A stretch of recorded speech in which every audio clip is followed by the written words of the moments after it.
Iraq पे missile छोड़ने, क्या तुक है इस समय, और वो भी अमेरिकन कॉन्सुलेट पे। जनरल प्रसाद, जनरल साहब, कर्नल साहब आ रहा सर। जी, आपने बहुत विस्तार पूरे विश्व का आपने एक बड़ा अच्छा बता दिया। मैं आप एक एक करके आपको जवाब देता हूँ। सबसे पहला सवाल जो आपने अंत में पूछा था वो ये था कि ईरान ने एक मिसाइल फायर कर दिया इराक के अंदर यूएस काउंसुलेट के पास, जहाँ एक इजरायली बेस है। ये जरूर याद रखिएगा, इजरायली बेस है, उस पर फायर किया। इससे पहले 2-4 दिन पहले खबर आई थी कि 2 रेवोल्यूशनरी गार्ड्स वहाँ मारे गए हैं। उसके वजह से रिएक्शन हो सकता है। सुलेमान की इनके जनरल मारे गए थे, उसकी वजह से रिएक्शन हो सकता है। ईरान की और अमेरिका की न्यूक्लियर पर बातचीत चल रही है, उस पर रिएक्शन हो सकता है। रशिया का एक तरीके से कैंप बन रहा है, उसकी वजह से हो सकता है। तो वजहें कई हैं, लेकिन इट्स प्रीमेच्योर टू से कि ये किसकी वजह से फायर हुआ। हालांकि अब मैं दूसरी बड़ी ज़रूरी बात बताऊँ, जिससे आपने पूरा जो आपने हेडिंग दिया इस आज चीज़ का, देखिए ये 3rd वर्ल्ड वॉर की बात कर रहे हैं। जो जितने भी विश्व के, अमेरिका के, रशिया के, यूरोप के जो बड़े बड़े देश हैं जो कि वेपन्स बनाते हैं, जो मॉडर्न आधुनिक वेपन बनाते हैं, उनका एक ही लक्ष्य है कि कहीं ना कहीं छोटी मोटी लड़ाई चलती रहे, और जहां लड़ाई चलती रहेगी वहां उनके हथियार बिकते रहेंगे। तो ये बड़ी भारी इकोनॉमिक एक साजिश है वर्ल्ड पावर्स की, जो कि हथियार बनाने में सक्षम है। वो हथियार बना के पूरे वर्ल्ड में बेचना चाहती हैं, जिससे उनकी इकोनॉमी बढ़ती चली जाए। रशिया भी भेज रहा है, अमेरिका भी भेज रहा है, कई यूरोपियन कंट्रीज बेच रही हैं हर जगह हथियार। तो लड़ाई सब जगह अगर बंद हो गई, जैसे आपने पूरे वर्ल्ड में बताया, तो इनके हथियार बिकने बंद हो जाएंगे, इकोनॉमी ठप हो जाएगी। तीसरी बात, वर्ल्ड वॉर 3 तो तब होगी जबकि अगर अमेरिका इसमें कोई ज़्यादा दखल अंदाजी करेगा।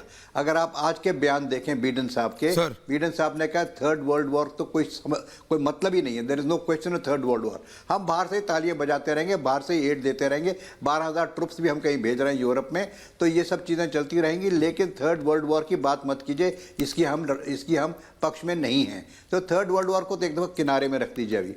अभी बात रही पुतिन की, पुतिन को भी आप देख लीजिए 1 मिनट में। पुतिन ने क्या किया है, वो कह रहा है बिल्कुल सिंपल कि देखिए मेरा लक्ष्य क्लियर है, मेरा लक्ष्य है कीव को कब्जा करना और सरकार बदलना। जितनी जल्दी ये मान जाएंगे उतना अच्छा है, नहीं मानेंगे तो मैं चलता रहूँगा, चाहे 2 दिन लगे चाहे 4 दिन लगे। इन्हीं का नाश हो रहा है, इन्हीं का सत्यानाश हो रहा है, और ये चाहते हैं कि और बर्बादी होती रहे, तो होती रहेगी, उसको मैं नहीं रोक सकता। तो पुतिन साहब की बिल्कुल क्लियर, उन्होंने ये भी साफ कर दिया, अगर किसी नेटो देश ने इसमें दखल अंदाजी की, बियॉन्ड बाहर से बातचीत करने के, कोई डायरेक्ट एड दी, कोई मटीरियल एड दी, तो उनको भी मैं दुश्मन घोषित कर दूंगा। तो पुतिन साहब की रणनीति बिल्कुल क्लियर है, वो बड़े एग्रेसिव मूड में है, उन्हें काम पूरा करना है, और वो कहते हैं कि इसमें किसी ने कोई दखल अंदाजी की तो वो उसको भुगतेगा।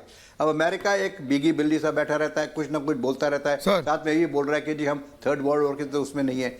इसका सिर्फ एक ही सोल्यूशन है, और आपने किंग जोंग की भी बात कर दी, उसने भी एक मिसाइल छोड़ दिया कि जी हम भी यहाँ पर हैं, हमारे को भी don't rule me out from the, हमको भी हल्के में मत लो।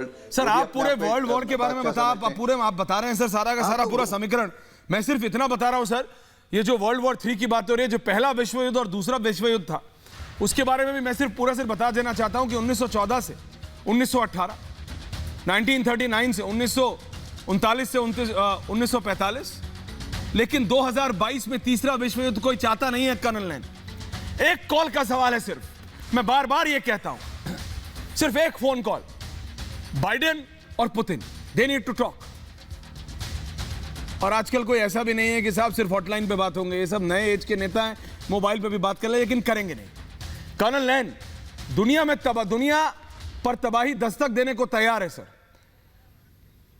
लेकिन ये तीसरा विश्व युद्ध, जैसे जनरल साहब भी बता रहे थे, चाहता कोई नहीं, लेकिन फिर भी चाहते हैं विश्व में कहीं लड़ाई चलती रहे, और वो ग्राफिक चला दीजिए पूरे विश्व में कहां लड़ाई चल रही है। कर्नल लैन ज्ञान दें जी। कर्नल साहब देखिए ऐश्वर्या, इस दुनिया के अंदर हर देश के अपने इंटरेस्ट हैं, हर देश के अपने समीकरण हैं, हर देश के अपने दोस्त हैं, हर देश के अपने दुश्मन हैं। लिहाजा इस दुनिया के अंदर जब तक ये इंटरेस्ट रहेंगे, ये लड़ाई चलती रहेगी। मेरा मानना है कि अगर कल को रूस यूक्रेन के ऊपर हावी हो भी जाता है या कीव को कैप्चर कर भी लेता है, तो क्या लड़ाई रुकेगी? मैं कहता हूँ नहीं रुकेगी। देखिए उस टाइम पे भी इंफॉर्मेशन वॉरफेयर चलता रहेगा, प्रोपेगेंडा चलता रहेगा, इकोनॉमिक वॉर चलती रहेगी, उसके बाद में भी हथियारों को बेचने की होड़ चलती रहेगी। जमीन के ऊपर यूक्रेन के अंदर इंसर्जेंसी को बढ़ाने के लिए नेटो और अमेरिका हथियार देते रहेंगे, ट्रेनिंग करने की कोशिश करेंगे, उधर से वो दूसरा फिर इनके ऊपर एक्शन करेंगे। तो ये लड़ाई चाहे वो यूक्रेन में हो, चाहे लड़ाई आप देख लीजिए चीन या उसके आसपास के क्षेत्रों में हो, चाहे ये लड़ाई खाड़ी क्षेत्र में हो, और चाहे ये लड़ाई आप क्यूबा की तरफ ले लीजिएगा, कहीं भी आप जाएं ये लड़ाइयां चलती रहेंगी, चलती रहेंगी, चलती रहेंगी। हाँ, एक चीज बस डराती है दुनिया को, वो है कि मानवता का अंत नहीं होना चाहिए, यानी कि जो ये परमाणु बम है, जो वेपन्स ऑफ डेटरेंस हैं, इनको इस्तेमाल। WMD सर आप बात कर रहे थे, कर्नल लैंग कल बताया था WMD weapons of mass destruction. इसी बीच जो अभी जनरल साहब बता रहे थे कि वो इजराइल की एक बेस के पास है, वहीं टीवी चैनल पर गिरा है ईरान का मिसाइल। वो जो ईरान से मिसाइल 12 दागे गए थे न्यूज चैनल को, लोग कुर्दिस्तान 24 के स्टूडियो के पास, बेहद पास, और ये तस्वीरें अपने आप में बयां करती हैं कि कितना पास और किस लेवल का। और जरा आवाज भी वहां की ऑन रखिएगा मेरे साथ साथ। ये देख रहे हैं आप, ये उनका स्टूडियो है, शीशा चूर चूर हो गया स्टूडियो। तो मिसाइल बिल्कुल आकर लगा है टीवी स्टूडियोज। इराक, ये इराक से मिसाइल दागे गए थे एक के बाद एक के बाद एक 12।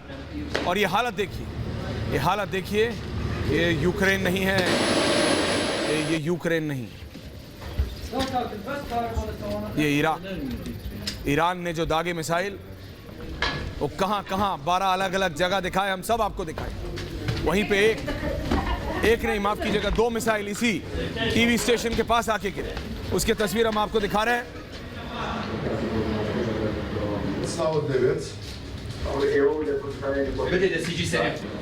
वो हम आपको दिखा रहे हैं। लेकिन एक बात और है, जो लोग बात करते हैं, जैसा आप भी